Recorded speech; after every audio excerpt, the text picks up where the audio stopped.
Hello दोस्तों, जीवन सुधार कहानी में आप सभी का स्वागत है। आज मैं आप लोगों के लिए एक बहुत ही अनोखा कहानी लेकर आई हूँ जिसमें नंद भाभी में नोक झोंक क्यों होता है और उनके बीच अत्यधिक प्रेम होता है। तो आज हम आपको इस कहानी के माध्यम से बताएंगे कि माता पार्वती की कोई भी नंद नहीं थी। उनकी जिज्ञासा थी कि उनकी एक नंद होती और वे अपना सुख दुख दूर करती, जिससे माता पार्वती दुखी रहने लगी। अर्थात भगवान शिव जन्मे थे, उनका न ही कोई माता पिता थे और न ही भाई बहन के होने का सवाल उठता।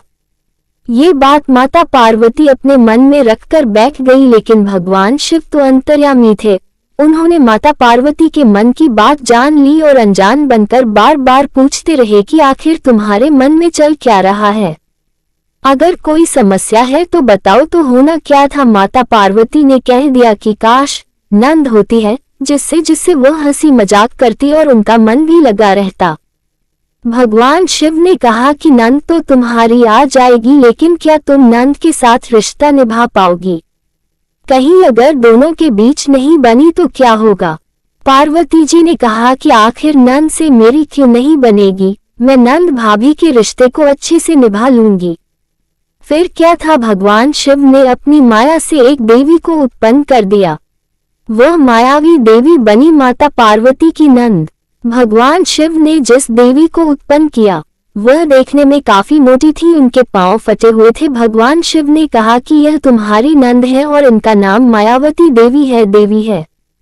दोस्तों, अलग अलग कहानियों में अलग अलग इनका नाम दर्शाया गया है। माता पार्वती की नंद बहुत ही हंसमुख लग रही थी, क्योंकि भगवान शिव ने अपनी बहन को इस तरह बनाया कि माता पार्वती को एक नंद चाहिए था जिससे वो हंस सके और अपने दुख सुख को बांट सके। इसलिए मायावती देवी बहुत ही हंसमुख दिख रही थी। उनके चेहरे पर तेज थी, लेकिन उनकी एड़ियां फटी हुई थी। पार्वती जी अपनी नंद को देखकर बहुत खुश हुई और झटपट से अपनी नंद मायावती देवी की सेवा करने लग गई।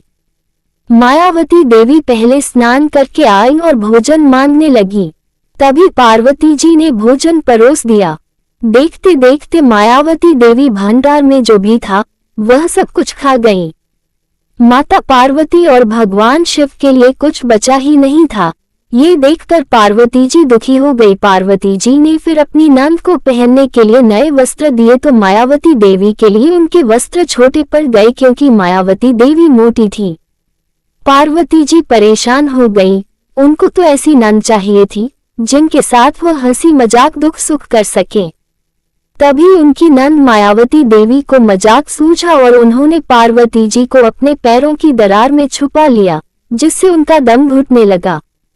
भगवान शिव ने माता पार्वती के बारे में मायावती देवी से पूछा कि आखिर पार्वती कहाँ है, तो उन्होंने झूठ बोल दिया कि वह नहीं जानती, जिससे भगवान शिव को आया गुस्सा और उन्होंने श्राप दे डाला और कहा कि जो आज से नंद और भाभी का कभी भी अच्छा रिश्ता नहीं रहेगा। अच्छा रिश्ता रखते हुए भी झगड़े होते ही रहेंगे, क्योंकि तुमने पार्वती को कहीं छुपा रखा है। यह मुझे गुस्सा करने पर मजबूर कर दिया, इसलिए मैंने तुझे श्राप दे डाला। मायावती देवी बहुत परेशान हो गई, भोलेनाथ से क्षमा मांगने लगी। भोलेनाथ मुझे क्षमा कर दे, मैं तो मायावी देवी हूँ, मैं आपकी खास बहन बिल्कुल भी नहीं हूँ। आप ही ने मुझे बनाया था, मेरा उधर अब कैसे होगा? नंद भाभी का रिश्ता इस दुनिया में कैसे चलेगा? तब भोलेनाथ ने उसे एक उपाय बताया कि जब तक आप मायके में रहोगी तब तक भाभी के साथ हंसी मजाक रूठना मनाना सब चलेगा। जब आप चली जाओगी अपने ससुराल तब भाभी और नंद का रिश्ता एकदम से बढ़िया हो जाएगा। इस तरह भोलेनाथ ने उपाय बताए। मायावती ने धन्यवाद किया भोलेनाथ को और पार्वती जी से कहा कि भाभी अब बाहर आ जाओ। भोलेनाथ बहुत ही गुस्सा हो गए हैं। माता पार्वती बैठे बैठे सुन रही थी। दरार के अंदर तो नंद भाभी में ऐसा ही मजाक होता है जो ना देखने लायक होता है और ना ही सुनाने लायक। अच्छी भी होती है, बुरी भी होती है। तो दोस्तों, माता पार्वती जी चाहती तो आ जाती, लेकिन नंद की ठिठोली समझकर वह उन दरारों में बैठी रही।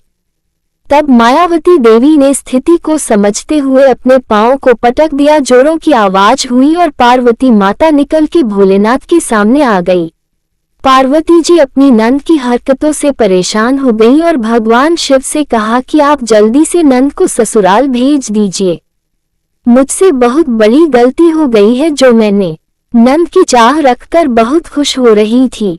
भगवान शिव ने मायावती देवी को कैलाश से विदा कर दिया। भगवान शिव ने कहा कि पार्वती जी ये तो मेरी माया थी, आप में संतुष्टि का भाव खत्म हो रहा था, जिसकी वजह से मैंने यह माया रची। लेकिन तभी से संसार में नंद भाभी का रिश्ते में नोक-झोंक की परंपरा की शुरुआत हुई। तो दोस्तों ये थी नंद भाभी की नोक-झोंक की कहानी। आप सबको कैसी लगी? अगर कहानी पसंद आई तो वीडियो को लाइक सब्सक्राइब करना बिल्कुल नहीं भूलिएगा। मिलते हैं नेक्स्ट वीडियो में, तब तक के लिए धन्यवाद।